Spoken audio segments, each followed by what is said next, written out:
này này bông đông chành đây mà dây thưa mấy ông thưa mấy bọc áo bà bọc người chào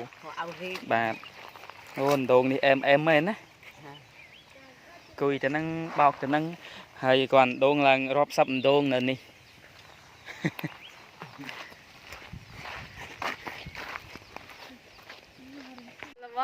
bàนี่คือจีอันดงตึกbàនៅខាងឃុំចកាលឺស្រុកថ្លាបរិវត្តបាទខេត្តស្ទឹងត្រែងលោកយាយកំពុងតែងូតទឹកហើយកំពុងបោកគក់ខោអាវបាទអានេះមានផ្តិលបាទផ្តិលបងគេហៅបងណាមកយាយណាឃើញដាច់បាត់ហើយអូគេហៅបងបាទ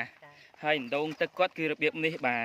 នេះអណ្ដូងយាយក៏50អូអណ្ដូងទូអណ្ដូងច្រើនម៉េចមកយាយអានេះអណ្ដូងនេះសម្រាប់ធ្វើអីអានេះ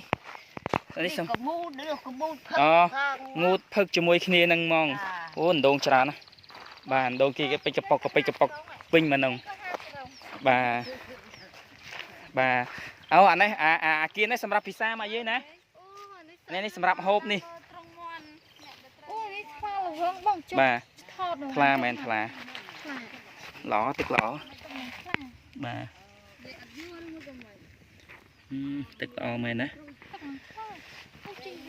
ហ្នឹងហើយមើលនៅលើទួលអញ្ចឹងមួយយ៉ាងដែរអណ្ដូងគេនេះអានេះអស់ទឹកហើយអានេះអស់ហើយ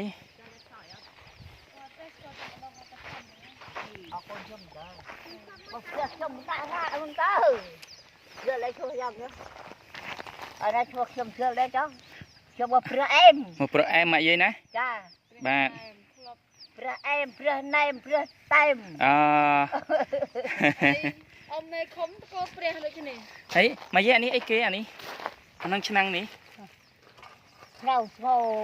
កក់សក់អូស្ងោកក់សក់ខ្ញុំនេះស្ដៅមកយាយណាស្ដៅស្លឹកស្ដៅហើយផ្លែស្ដៅត្មួយគីបក្តាមអូអញ្ចឹងឯងខ្ញុំមើលថាស្ទៀងស្ដៅបើខ្ញុំមកតលឹងតឹងត្មួយតគៀបក្តាមបាទ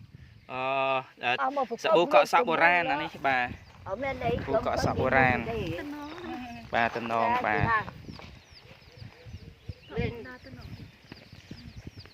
បាទនេះផ្លែឈើនេះឈ្មោះវាផ្លែអ៊ំគាត់ហៅថាផ្លែលឹកគេបុកដាក់ក្នុងទឹកបោះក្នុងទឹកដើម្បីបំពុលត្រីចាប់ត្រីបាទ